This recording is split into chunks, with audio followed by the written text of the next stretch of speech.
বন্ধুরা, আমি আমি আজকে তোমাদেরকে একটা ছড়া বলবো, শোনো।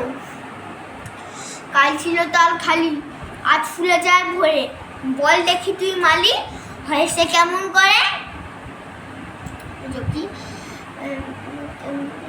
গাছের ভিতর থেকে করে ওরা যাওয়া আসা, কোথা দেখে মুখ দেখে কোথা দিয়ে ওদের বাসা।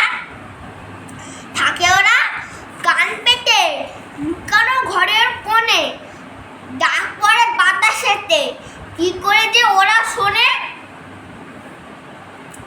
দেরিয়ে শোনায় না যে মুখ মেজে তাড়াতাড়ি, কত রঙের ওরা সাজে চলে আসে ছেড়ে বাড়ি। উদ্দেশ্যে ঘরখানি থাকে কি মাটির কাছে, দাদা বলা জানি জানি সে ঘর আকাশে আছে। সেটা করে আসা যাওয়া নানা রঙা মেঘগুলি, আসে আলো আসে হাওয়া গোপন দুয়ার গুলি। বন্ধুরা, এইগুলো তোমরা বাড়িতে মুখস্থ করবে। কালকে আমি প্রথমবার